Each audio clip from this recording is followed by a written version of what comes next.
There we go. So, welcome to the grind. I'm your host, Mike. Have a last name, can't pronounce it, but we're talking about the illusion of a good appointment today. And I've done this training before in the past, a couple years ago, and it kind of got a little heated debate. So, let's go for it, right? Now, if you ask me, oh, wait, before we jump into it, don't forget we have Top Golfs coming up across the country. Here are the next ones. Next week, we'll be in Little Rock, Arkansas. I'll be there. So if you are near Little Rock, want to come see us, please come out. Then we got Nashville, Pennsylvania, which is basically Philadelphia. Indiana, which I'll be at that one as well. That's in obviously Gordon Marketing's backyard. Schaumburg, Illinois, Auburn Hills. So that's basically Chicago, Detroit, and then Westchester, Ohio.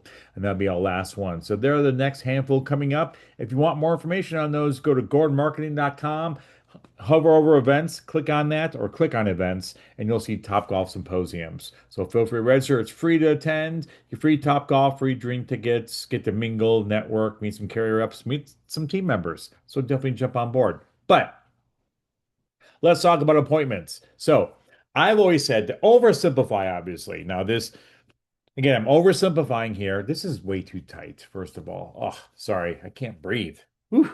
All right. There's two main interested parties in the appointment, and that's two big factors of any appointment is the interest of the client. That's your vertical graph. Okay.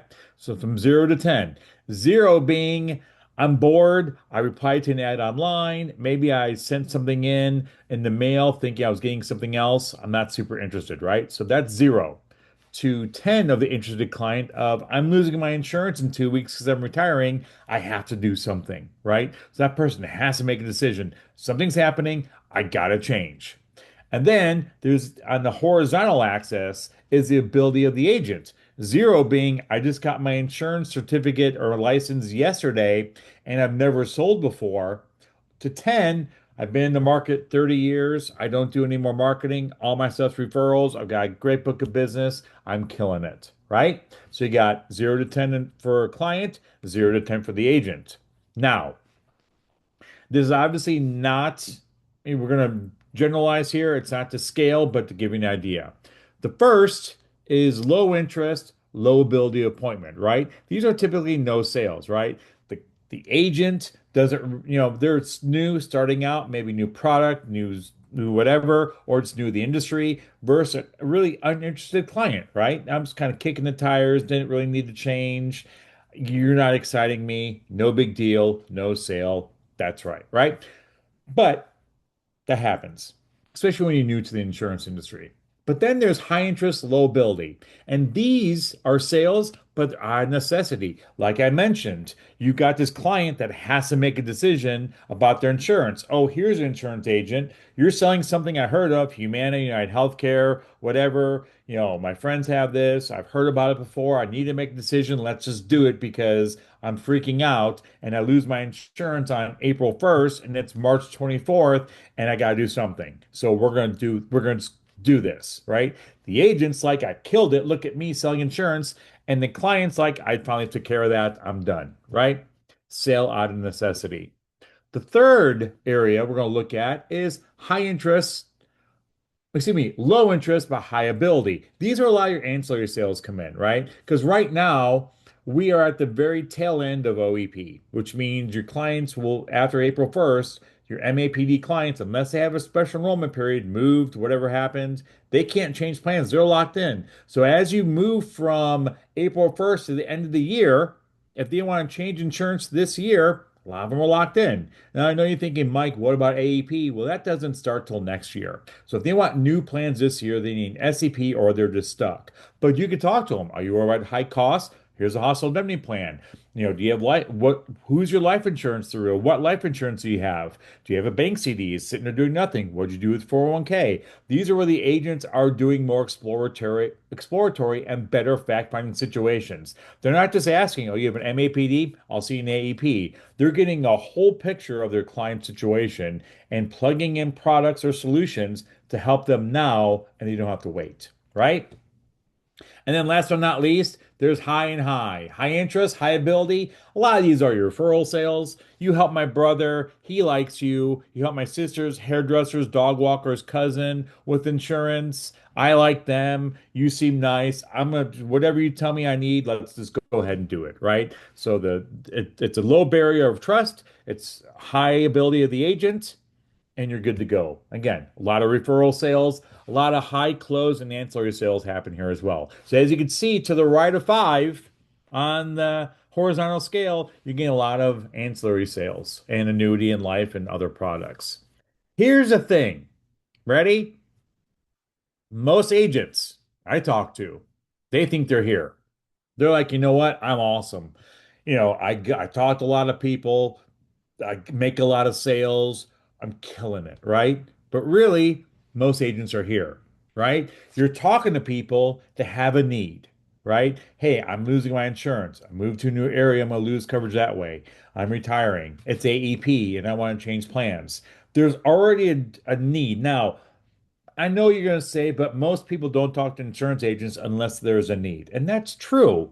But that need, you're solving one thing, right? When there's probably five or six things on their plate. Now, yes, that one MAPD or MedSup can solve a couple things, but there are a lot of things that they need to know that you're probably not telling them. Like if they get cancer, 60% on average for most of the survey studies done are non-medical expenses when treating cancer. Do your clients know that? If the answer is no, whose fault is that? Is it their fault for not doing all the homework if they get cancer, what they need to do? Or is it your fault that you didn't tell them? Who do you think the client's going to blame? Right? Do they know that annuities exist? What do they need life insurance for retirement? I don't know. Maybe, maybe not. Is there a history of heart and or stroke in their family that they want covered, right? And if you find out their entire family's died of heart attacks and you don't talk about heart and stroke solutions, are you doing your client a disservice? Absolutely, you are, because they have a concern and it's partially met. And here's the other thing about this. You selling insurance as an insurance agent is like me getting exact change from a gas station. Let me tell you. So let me break it down for you. If I called you up after this and said, hey, thanks, Bob, Joe, Erica, Steve, Ron, whoever is on here. I don't want to tell you a quick story. I went to Quick Trip. If you don't know of Quick Trip, it's a gas station.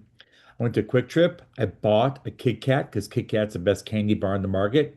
Hill I would die on, and it was $2.50. I gave him $3 and they gave me 50 cents back. Isn't that amazing? You'd be like, Mike, have you lost your mind? What do you think was going to happen? So that's how your clients are probably treating an appointment with you.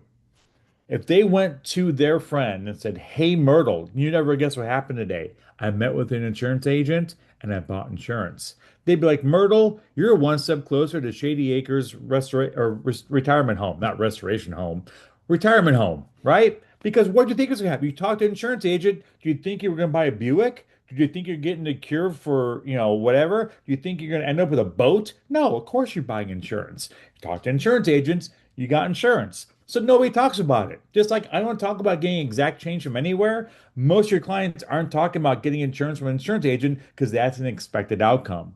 Now, when the referrals hit is when they get that extra money because from the annuity and then now they have a lifetime supply of money because you sold them a income annuity. It comes when they go to the hospital and they get a check to cover all their costs, so they buy coffee for their bridge group that they meet with every Wednesday morning for coffee at McDonald's, and Myrtle pays for the round. And they're all like, Myrtle, you're the cheapest person on the planet. Why are you buying coffee? And she goes, oh, I got my check for going to the hospital. What are all her friends going to say? Myrtle, how did you get a check for going to the hospital? Oh, my insurance agent got me this policy that if I go to the hospital or something happens, they send me a check to cover the costs. You know what they're all going to say? How do I get that? Myrtle's not going in there saying, I met with the insurance agent and bought insurance. They're going to be like, yeah, we don't care. You see what's happening with the weather? Oh, I've got arthritis. Can you believe that? Oh, my backhand at pickleball is getting weak. I need to practice. Nobody wants to talk about insurance. But you, as an insurance agent, are like, man, I'm killing it. I'm selling insurance as an insurance agent. You're selling one thing. You're putting all your eggs in one basket, and that one basket's health insurance. And the market is shifting. Commissions are being cut on MedSup, right? We're seeing across the board, MedSup reducing a couple points here, a couple points there on their commissions. We're seeing MAPD plans. Don't forget, CMS sets the cap, but there's no bottom, right? Insurance companies don't have to pay you to sell MAPD plans or PDP plans, as we've seen in the past few years. They can say, thanks for selling that, or thanks for enrolling someone in that, but we ain't paying you nothing, or we're paying you half, or we're paying you proration. They can do that. CMS just sets the max. They don't set a floor.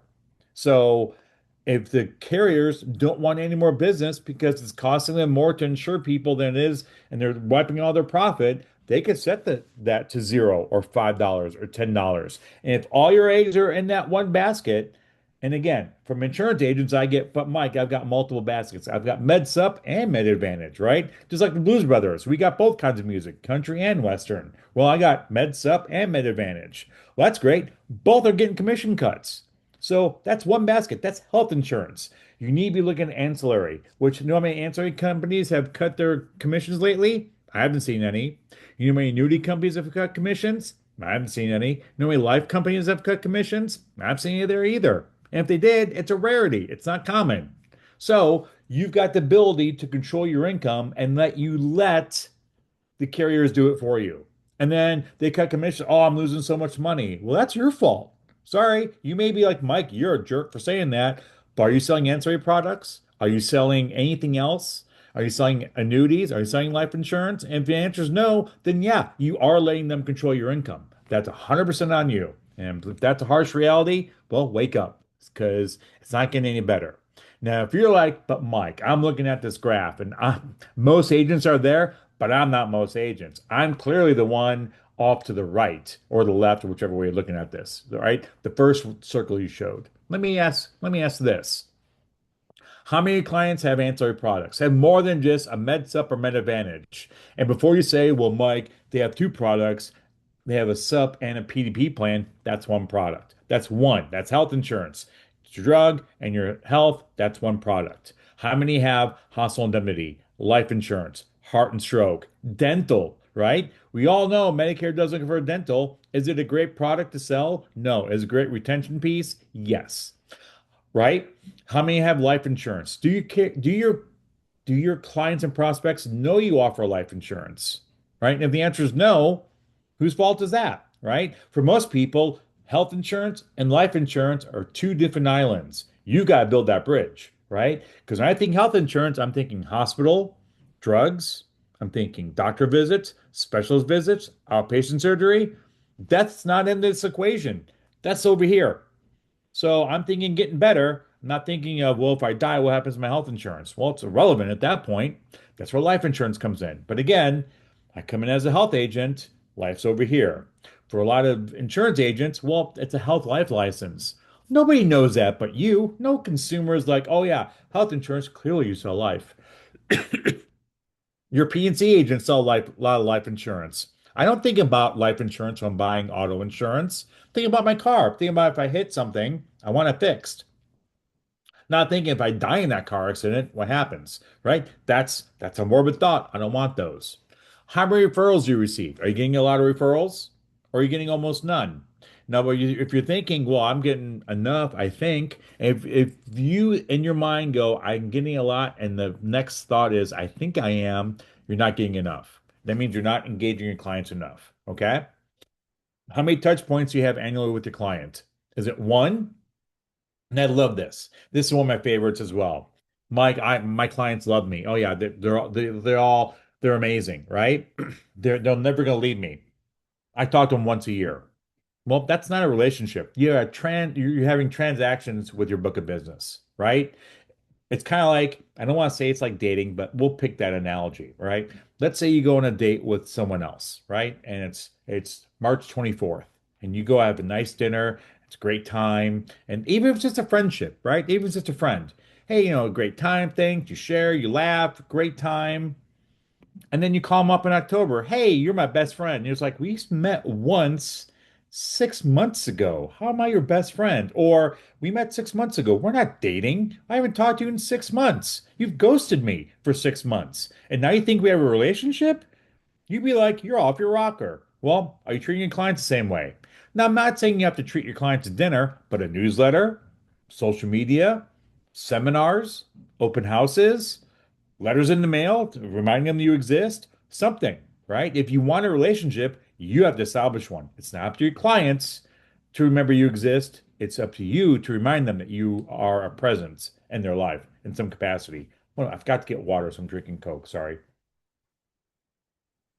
Excuse me. Whew, bubbles. Whew, felt like Ted Lasso there. I almost spit all over my computer. But my point is this. If you only have one touch point a year, how strong is that relationship? And how many ads have they seen between today and AEP that they have to say, oh, yeah, I have an insurance agent. But if you don't talk to them about life insurance, guess what? They're life insurance commercials. You don't talk to them about ancillary products, they're ads. They're seeing for products. If they're online and they look up Medicare for whatever reason, what happens online, right? You Google something online, what happens to your social media? You start getting ads for it. What happens to your email? You open up Gmail and there's sponsored Gmail posts for that. Like, give you an example. I bought a new bookshelf for my office. It's coming today. Very excited. You know you're old when you're excited over a bookshelf, let's face it. But my point is, when I opened up Facebook, guess what I saw? Ads for furniture. When I opened up my email today, guess what I saw? Ads for furniture. Because Google said, ooh, this person's looking for furniture. We're going to bombard them with ads. Your clients go look up something for Medicare. Guess what happens? Anyone that has a paid subscription or paid account for Google advertising starts to get flooded in, including Meta, which is Facebook and Instagram. So as I open my apps, now I'm seeing Medicare ads. And if you never told your clients about dental insurance, guess what? Oh, here's dental insurance. I'll click on that. Oh yeah, it's only $35 a month or $50 a month. You know what? I got some toothache. I think I'll get that. And they enroll in it. And guess what? You lost a sale. So does that happen? Obviously, roughly 20 to 30% of people are enrolling without agent. And those are people that might be you down the road because you didn't talk about everything you do. So it's even more important now to have a portfolio sale. And if you missed Sylvia's webinar, which is right before mine, uh, she's basically saying the exact same thing. A lot of agents are adding annuities to their portfolio, and it's a great way for income replacement. The average $100,000 a year annuity pays $7,000. Okay, let's do some quick math. $7,000. Okay, let's say 350 is a renewal rate for an MA plan. Okay, I know it's a little more than that, but I'm keeping round numbers. That's 20. For every 20 MA plans you sell one annuity. Okay? Now, and she brought up a good objection that a lot of agents have is what, Mike, annuities don't pay residuals. I'm in it for the residuals. Okay. So you're not going to sell one annuity at $7,000 time divided by five. That's that's okay. We can divide it by 10. So let's say it's a 10-year annuity. If you if you break that out, that's $700 a year, right? That should mean I'll do that in my head. That was a lot easier than just giving you that Chicago public high school education right there. But point is $700 a year. So if you want to break down residuals, you're making $700 a year for 10 years. You're getting paid once up front. That's a lot more residual than that MA plan, right? At 350, or was it $350 times 10, that's $3,500. So yeah, no residual income, but you've almost doubled your money. So yeah, good move. And that's the thing. You're still selling the MA plan. So you're doubling down. So point is, if you're not diversifying your book of business, you're going to be in trouble, especially when these MA plans start cutting comp. They get underfunded, which they're probably going to be underfunded for next year, which means the benefits they have are going to be reduced, which means your clients will probably have to pay more. And if you're not talking about ways to offset those higher costs and someone else is, who are they going to listen to? You, who they haven't talked to in 6, 7, 8 months, or the other agent that's saying, hey, here's some solutions to help offset high medical costs. Yeah, that's what I'm listening to. So engage your book of business. Do some seminars, right? Be the local expert. You could there are a lot of places you could do it for free. Get involved and just start diversifying the book of business and realize that if you don't have a lot, if your book of business consists of just health, your core products, Med Advantage, Med Sup, and PDP plans, and that's it, you didn't diversify your book of business. You've got one bucket where everyone's in, and all the comp in the past year has been cut. And if you're screaming, this isn't fair, well, they're going to say, it's not fair, you're not diversifying. That's on you. So there you go. Now, I talked about that Friday series. We have one called The Ask, and that's coming every Friday. We recorded the last one. That is me, if you haven't noticed, but that's Steve on our annuity team. And Steve goes over cases. Like last Friday, we did a recording. It's on the Gordon Marketing YouTube channel, and he broke down a $300,000 income annuity case. Like, hey, what's that look like? How do you present it? And that's it. So nice and easy. It's like I've never done an annuity. How do I even start? Start there. Go to YouTube, look up Gordon Marketing, and look for that. That's the thumbnail, and it's about maybe 10 minutes long. And he just breaks down, hey, here's three options. If someone has $300,000 and they want income, three options. Here's how to read it. Here's how to, and there you go. Plain and simple. So you don't have to be an annuity expert. You just have to know that you have an annuity team behind you or a financial team behind you to do it all for you. And you can tell your clients that. You don't have to be an annuity expert right away. You just say, hey, I work with some experts. I have a financial arm that I work with, and they can run you some options. You want to see those? I'll just, I'm happy to even just email them to you or drop them off and you can see them. And I can tell you how that works. That's it. And eventually someone will say, yeah, send me those illustrations. And you know what's going to happen after that? Yeah, you know what? I want to do that one right there. Okay, great. You just made maybe 3,000, maybe 5,000, maybe 10,000. It's a nice income replacement. Yeah. And that person isn't going to leave you. Those 800 numbers that come up, oh, Steve took care of me. He gave me all, I put this money with him. It's growing. I got an income. He took care of me. I'm not leaving him. Right? Same thing there. What's in news you could? Oh, great question, Martha. The annuity commission split. You know what our split is here? Zero. We don't take a cut. Yeah, you get 100%. And I know some organizations, they use annuity experts, but they take a 50-50 split. We don't do that. Now, we do accept tips. So if you want to mail us a check, we're not going to say no, but it's not required. You get 100% of the annuity. So that $7,000, the hypothetical $7,000, because a $300,000 case, the commission on that was $21,000. The agent gets $21,000 to take care of their client. And you'd be surprised how many people have CDs. And now you might think that stands for certificate of deposit. In my world, it stands for can't decide. I can't decide what to do with this 20, 30, 40, 70, $100,000. So I'm going to throw it in a bank CD because that's what my banker told me to do because they don't sell annuities. They want to sell you a bank CD. They get a 1099 INT every year for. What's that, Mike, you just mentioned? Well, if you have a CD, you have to pay tax on the interest. I'm sorry, tax on interest every year. So the bank will send you the client a 1099 saying, here's how much money you made this year off your bank CD. Make sure you give it to the IRS so you can pay your share. Annuities don't do that. Annuities, you roll that over and you don't pay until you start drawing it. So pretty good deal. So something to consider. Their money will grow stronger with an annuity than it would with a bank CD. But again, banks aren't selling it, so they don't know what to do with it. No one's ever told them. So there you go. Um, Now, that's a great point, John. CDs people want access to their cash. Now, here's the thing. Not everyone's going to say yes. It depends, right? If you say, hey, you're going to lock your money up for 3, 4, 5 years, yeah. And they say, no, I want access to it. That's not a good fit. It's not good. And I'm not saying this is a solution for everybody, but some people are like, yeah, I have a spare 50,000 sitting here that's sitting in a bank CD. That's just my, you know, money I'm holding over here. Great. Now, some do allow up to 10% withdrawal penalty free. So again, it depends the situation of your client. So I appreciate you bringing it up, John. It's not always a good fit, and that's fine. So there you go.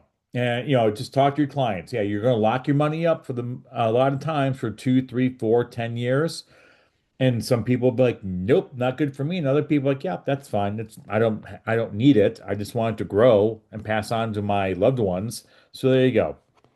Yeah. So, and again, if you have questions on that, let us know. And we'll give you all the pros and cons of it too. So again, if you sell it, great. We just want to make sure you know you have the option to do that with Gord Marketing. So Mary asked a great question. What are your thoughts on CMS possibly enrolling new Medicare recipients automatically into MA plans? I don't think that's going to happen because there's too many MA plans on the market where the network is too big of an issue. That's on me. Or that's not on me. That's my opinion. Because, if you have, let's say 5 MA, let's say they have 3 MA plans in the area, and I'll give Columbia, Missouri, where I live. We've got two hospitals here, basically, in the VA, but that doesn't count because it's veterans. We've got Boone County and we've got Mizzou, which is University of Missouri. Let's say two of the 3 MA plans have both hospitals, but this other one only has Mizzou, doesn't have Boone, and I get automatically enrolled to that. But I go to Boone County, CMS just screwed me. Pardon my French, but yeah, they just did a no-no. So I don't think that's going to happen for that reason, that one reason alone, because if I've got a doctor, a specialist, hospital I want to see, an outpatient facility I want to go to, and I get all enrolled into an MA plan that doesn't have all those in network, well, then I'm gonna be mad. So PDP plans are easier because this is drugs. There is a network of pharmacies, but pharmacies aren't as I think as severe as seeing the wrong doctor, right? If I have to go to Walgreens over CVS, okay. But if I have to go to Dr. Zhivago versus Dr. whoever, that's going to be an issue. So I don't see that happening. I think they played with it. I think that's one of those laws where they were just threatening some stuff to get something else done. We see that happen with politicians all the time. They put these ideas on the books to say, "Hey, I look what I'm doing for you, Mr. and Miss Consumer. I know this will never pass, but this is me trying, and we know it's not going to pass." So I don't think it's going to happen. But again, CMS, number of things have happened. When I first started with CMS, not CMS. Um, Selling MA plans. And it was right when Part D came out. I don't know if anyone else remembers this, but according to CMS, you could not ask for a list of drugs. They had to volunteer it to you. Now that stipulation ended pretty quickly, but think about it. CMS and their infinite wisdom said you're going to offer drug plans to seniors, but you can't ask for their drug list. And it's like, well, Miss Cleo died, so I don't know how I'm going to get this. For those of you who don't, Miss Cleo was, I hope you find out. I hope that was chucklesome for you. But that quickly repealed that because you have to ask for a drug list so you can run the drugs to see if, which plan was best. But yeah, that happens. Okay. So yeah, I don't see it happening, but you never know. John, thank you. You said great reminder on annuities. Yeah, again, it's an optional vehicle for your client's money. Annuities are just an optional vehicle. Does it work for everyone? No. My son drives a Miata. I want back seats. So yeah, Miata sounds like a fun car. He's selling it if anyone wants to buy a Miata. But uh sounds like a fun car, but it doesn't work for me. But it works for him. So, to each their own. Was that a great example? No, but it's the first one came top of mind. Thinking how Illinois did not offer DSNP, but would through 2025 auto enroll dual eligibles. Yeah, yeah. And again, I see what they're trying to do, especially with DSNP plans, where it's, hey, you're dual eligible. Let's get you into this plan to help save some money. But again, that's a more unique situation. And again, with DSNP, I don't know if it still happens, and correct me if I'm wrong, they automatically get enrolled in a PDP plan in some areas. Like if you don't have one, you got to have one, and it works with Medicaid. But they have Medicaid, so it was a little different. But then, even then, it didn't work. So in the situation where you think it would have worked, it didn't. But I don't see it happening. I see CMS trying some ideas and then retracting it. So thank God they retracted it. All right. So let me go last one here. So here's my thing. Next steps. Look at your book of business. So go to that, right? Do your clients have needs you don't know about? And how would you know, right? If you're like, Mike, that's a silly question. How am I going to know what my needs of my clients are? You got to ask. You got to do great fact finding. Do they have any hereditary diseases that they're concerned about? Is there a condition that they're concerned about, right? Do they have life insurance, right? And now then you have to ask better questions. Not do you have life insurance? Who's your life insurance through, right? You just as right there, you went from do you have life insurance? No. Who's life insurance through? Well, it's not through anybody. So you have none? No. And immediately what happened there? Well, do I need it? I'm like, you're asking who it's through. You're just assuming I have it. Now, do they need it? Maybe, maybe not, right? Maybe that life insurance isn't going to be for funeral expenses. Maybe it's still have a mortgage on the house that they want to make sure is, taken care of upon death, right? So if they owe $100,000 still on their house and they're retiring, and that happens, there are a lot of seniors that still have a mortgage.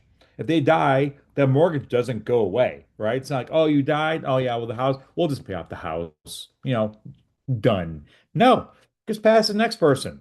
Or if they sell it, there's $100,000 right off the top of the house sale that they need to facilitate. So maybe those expenses, don't forget, mortgages do exist. Maybe they use a final expense plan as a travel fund or to help gap other insurance they have.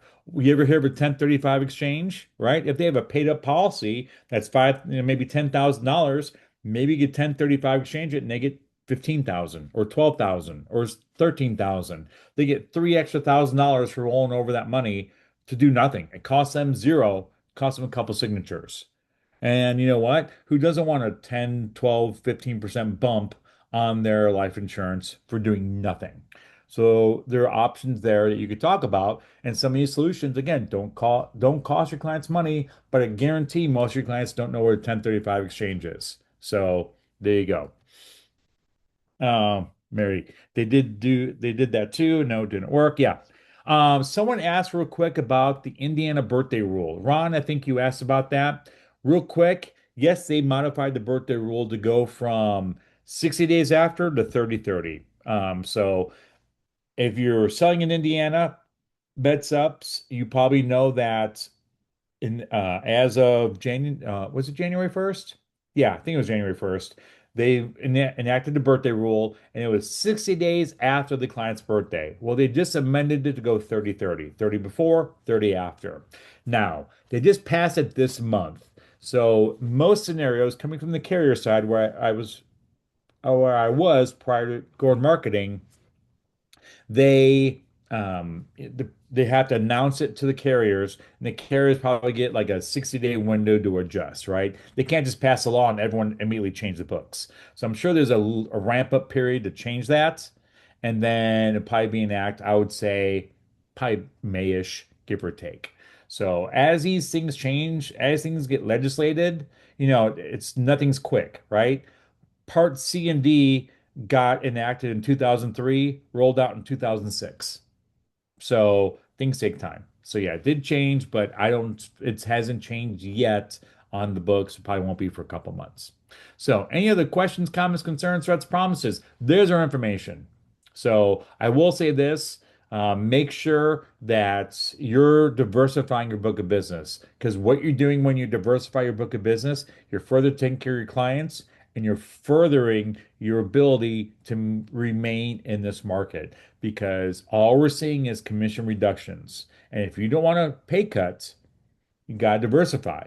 And I'm not now, I would never advocate for you selling something to someone they don't need. But let's face it, Medicare doesn't cover everything. If Medicare doesn't cover it, who's going to pay for it? Your client. Are there solutions where your client can avoid high costs? Yes, and that's what these are.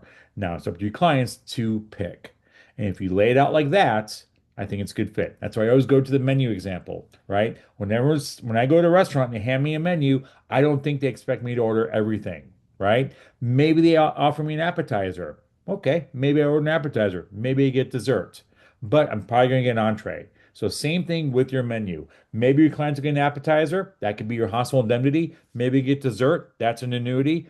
They're going to get a core product, right? They're going to probably get a Medicare supplement, Medicare Advantage, but don't deny them the appetizer or dessert, right? I'm trying to do it to where I eat dessert first, right?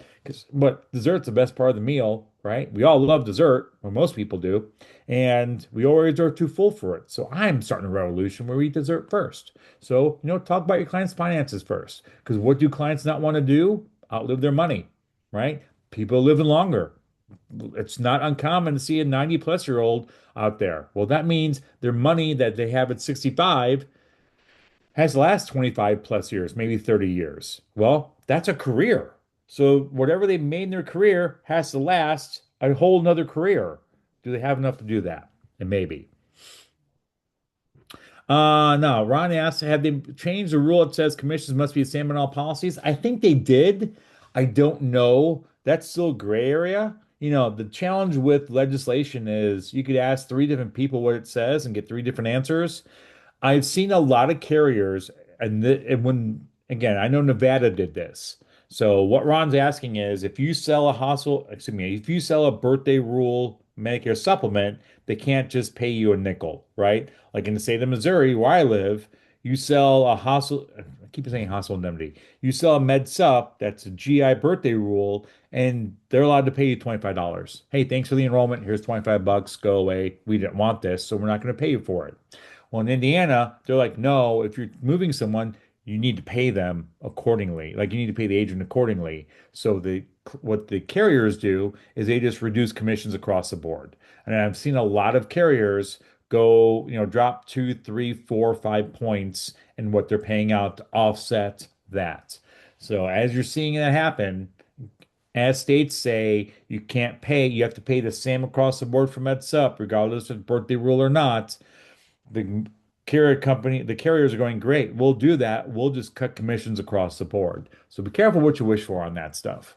I've seen some carriers, they're going to a level lifetime commission. So like one carrier said their new street, I forget who it was, so I apologize. If you know, please feel free to share. But they're like, yeah, we're going to 9% commission, but level for life. And and they're going to pay on rate increases. So it's a low commission, but if they keep the plan for 10, 15 years, you're being paid for 10, 15 years. And as they're paying a little more each year because of rate increases, you're getting that adjustment as well. So NIA, yeah, is one of them. Exactly. So they're doing that to help offset. Yeah, we're paying lower, but we're paying longer. So the one that gives them the retention of you hopefully holding on to that client longer. And because let's face it, med sub companies, they're not first year commission, right? Coming from the med sub side, I think the profitability of a med sub is like year 2.5 is when all that premium starts to turn to a little bit of profit. So if you move someone off of med sub in the first year, there's a higher probability that carrier lost money on that client, but that's for a different day. Oh, shoot. I hit stop. I stopped sharing. I done a boo-boo. Let me share that again. Sorry. I boo-booed that. I meant to hit stop record.